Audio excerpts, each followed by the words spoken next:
And good morning. Welcome back to our Catching Carp Outdoors segment here as we check in with the Minnesota DNR, the Hutchinson Fisheries Office. Scott Mackenthun joins us. Good morning, sir. Good morning. And boy, it's been a long, hot summer for all of us. I would guess that's same is true for you guys, who the outdoors are your offices. Yeah, it's been a warm one, and the lack of rain is definitely seeing low water conditions, really hot water temperatures. Finally getting into August, the nights are cooling off a little bit, but everybody's kind of singing in unison. We all need some rain. Well, maybe we'll start talking there, because that is kind of it's one of the biggest news stories, period. But I guess it's a big news story for the DNR as well, the drought and the low water levels and all that. Just maybe give an overview. How has the drought affected all the different things that you guys have to do this summer? Well, I work with fisheries, and out of our office, we're seeing, low water levels.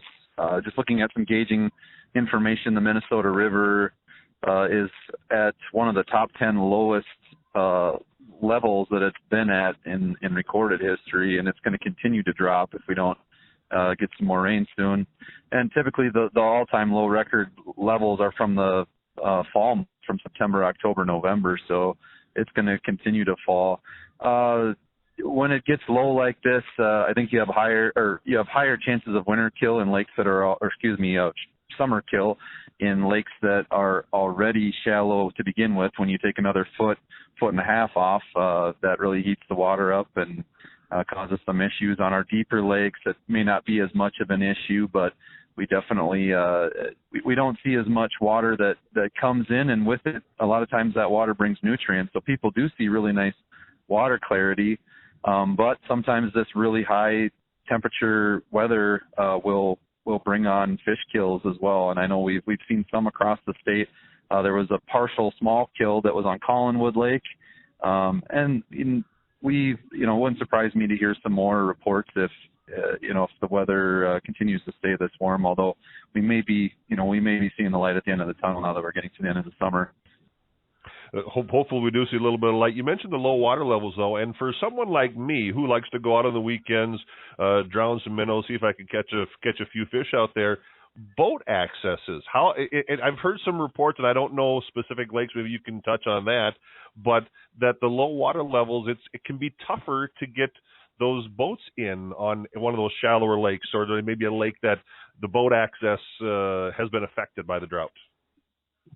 Yeah, absolutely. There's a lot of those accesses. Some of the lakes are shallower than others. When they get sort of fortified by DNR, when they put in concrete slabs or planks, if the water drops a little bit more and you get to the very end of that, where those planks are, or a lot of times there'll be a kind of a blow there from people that will power load, and then it'll push a lot of debris to the backside, and you might get the boat off, but then you can't get it over the hump, or it's just plain too shallow to get it off your bunks. And just like it affects people that are loading and unloading in a public water access, it affects the people that live on the lake, that put their boats on a lift, having to back those lifts into deeper water and just having troubles getting watercraft on and off those lifts. So just plain access is affected by these low water levels. Is there anything people can do to help, or what if you go, say someone goes to a lake and sees an access that isn't looking terribly great? What are some things people can do to help out? Oh, you have a very vigilant Parks and Trails team that goes out. They maintain the loose line trail, so they're working on that service, and then they do maintenance work on all of the accesses. So they've done a pretty good job. Give them a lot of credit for getting in before fishing open or pulling down before ice up, and they do a pretty darn good job. Thing is ready to go. But if you do see an issue, something that's problematic, we do want you to give us a call at the Hutchinson DNR Fisheries or Parks and Trails, and our Trails and Parks specialist Christy Rice is pretty good at getting back to folks. One more question on the drought, and I'm not sure how much a fisheries office has to deal with this, but it is part of the DNR. That's burning restrictions out there. How closely do you work with local police, work with everybody, cities, counties, whatever, to make sure that the outdoors are taken care of as far as burning restrictions? Right, so that's probably a bigger thing that we're seeing in northern Minnesota. You're hearing about boundary waters, canoe area, Superior National Forest burning bans, and there's county burning bans as well. Actually, our Division of Forestry works really closely on that, as does enforcement with the fire wardens and the fire permitting authorities at the county level with county authorities. So we do have a forester in the Hutchinson office. He mainly works on private lands, but he'd be able to give you a better answer, point you in the right direction. But generally speaking, yeah, foresters are working with the counties, paying attention to that, and you do want to check in when burning bans are in place. In dry years like this, there's a lot of counties that have enacted them. Let's get back to on the water now, because I know right now, kind of this time of year, you're getting some of those lake surveys, getting the information. What are some of the things you're doing on that right now? You bet. We just got done with survey at Lake Washington, up by Darwin and Dassel. Washington looked very good, actually on the uptick. I talk with the Lake Association and folks that fish there regularly about a lot of change that's occurring at that lake.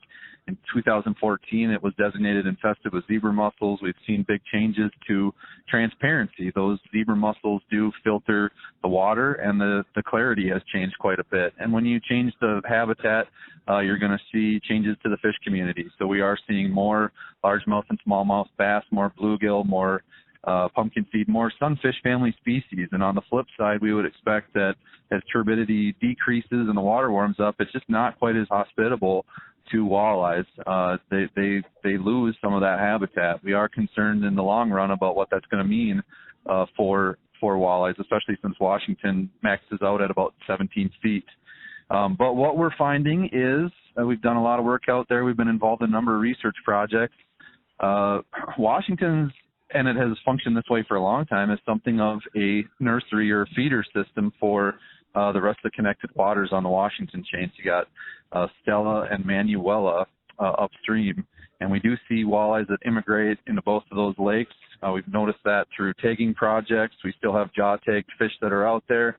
But most recently, last week at Washington, we got something like 13 walleyes per gillnet, which was, what we'd like to see. I'm not sure if it'll be sustainable long term, but and most encouragingly, there's a lot of 2- and 3-year-old fish that are right in that,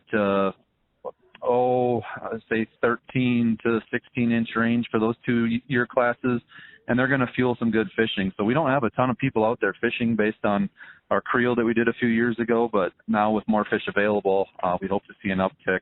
And then this past week, rounding out the week that we finished up here, really saw some nice catches of a little bit of everything at Stella and at Manuela. And usually as Washington goes, the whole chain goes. So we have seen a number of walleyes in both those systems. Our jaw-tagged fish were showing up, as well as some of those young fish as well. So it's nice to see that connectivity, that those walleyes are moving around, and the bass are responding well too. Boy, did we see some really nice smallmouth and largemouth bass. In fact, we put, like a lot of tournaments do, we put our 5 largest fish on the scale out of gill nets, and we had just under 20 pounds. That's a pretty impressive bag on any tournament in the state of Minnesota. Now, when you do these lake surveys, how often do you do it? What kind of information are you looking for when you go for a survey?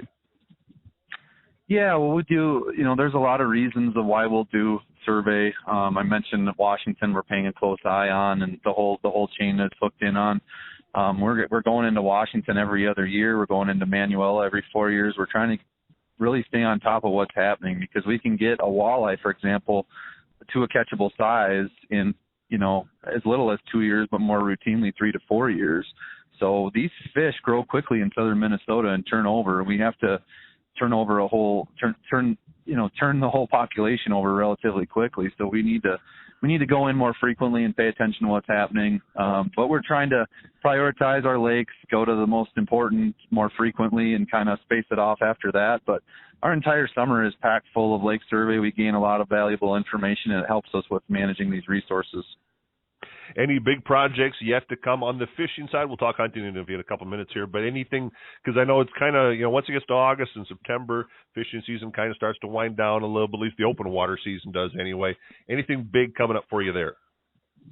Honestly, it's wrapping up our lake survey season, which will run really into September. We've got some monitoring we're going to be doing. Really, it kind of gets into the season of outreach. We've got Nicollet and Brown County Fair this week. We've got McLeod Fair the following week. We provide fish displays for all three of those counties. Farm Fest was just a little over a week ago, and we didn't provide fish this year, but that might be coming up again in the future. The DNR does have a booth down there, so we talk to folks. So it is an outreach month, and of course the state fair. A lot of folks come up to the state fair to see the fish display or to talk to folks in the DNR building, and we're going to continue to provide fish there. Actually, the metro offices do that, but they've asked Hutchinson to provide a few different fish species again this year, so we'll be helping out with that as well. And then when we get to fall, it's going to be time for getting walleye fingerlings out of lakes. But first, we'll finish up summer lake survey. Let's talk just briefly about hunting, because that time is coming up. I know some small game starting to work here in a little while. Most of it kicks off in September, though. So anything new there? I know. I would guess for you guys in the fisheries department, since because duck hunting, goose hunting, you can get on the water and do some different things like that. Do you guys work with the hunting division a little bit on things like that? Not a whole lot. We do have some overlap on a few different projects, cooperative shallow lake management, trying to help our wildlife colleagues with whatever might come up, if it's CWD monitoring or whatever it might be that we have some, kind of cross-divisional responsibility. But what I know I can speak to a few of the changes, not because I work for wildlife. I don't. I work for fisheries, but just because I am an avid hunter and try to stay on top of it. But I know the biggest thing is Labor Day weekend. We're going to have the first teal season. It's experimental, but the first teal season that we've had since 1965. And there will be DNR observers out there. I had the opportunity if I wanted to be an observer, but I turned it down because I'm hoping to hunt it myself. But basically, folks that are watching, making sure that you're shooting teal and nothing else, and making sure that folks are following those rules. You have to be able to identify your teal and not shoot other birds that might be in the area, like mallards or wood ducks or that sort of thing. Any new rules or regulations that you know of for waterfowl, deer, whatever? Anything that hunters should be aware of? That's the big one. Is the teal season that'll kick off on Labor Day weekend. It's a 5-day season with a 6-bird bag. Rules are posted on the DNR internet if you're wanting to learn more about that. Or I encourage folks to pick up the waterfowl supplement that accompanies the DNR hunting regulations. Those regulations have just been released, so we'll be getting a shipment into our office here shortly. No longer during the waterfowl season does the season close at 4 p.m. It extends till sunset. You can also use motorized spinning wing decoys the first 2 weeks of the season. Used to in the past not be able to use those, so you can use it throughout the season. And there are many fewer surface water restrictions for goose hunters. I believe that is the entirety. I'm trying to think if there's any other waterfall changes, but just note, if you pick up those waterfall supplement booklets or you download a copy on your smartphone, you'll see all those changes printed right in the front of the book. They'll make you aware of those immediately. So definitely check those out for all the waterfowl hunters. And I would guess, like you and I talk in May about making sure you get your fishing license, now's the time to make sure you get those hunting licenses and you're legal to go out and do whatever you like to do here this fall. Absolutely. A good chance to get ahead of things a bit. If you're intending to get an antlerless permit for areas that have a lottery, you're going to want to apply right now before, I believe, I'm trying to remember. I have to look up when the deadline is for that, but putting in your application for an antlerless deer tag in lottery areas, it's a good idea to go get your waterfall stamp, your state stamp, as well as your federal stamp. Go get a pheasant stamp. That season will open October 16th. So like you say, now's a good time to prepare, start pulling your equipment out, start getting your stamps and licenses, and be ready for when the weather changes and all of our hunting seasons open. Sounds good, Scott. We'll chat again. All right. Thanks, Joel.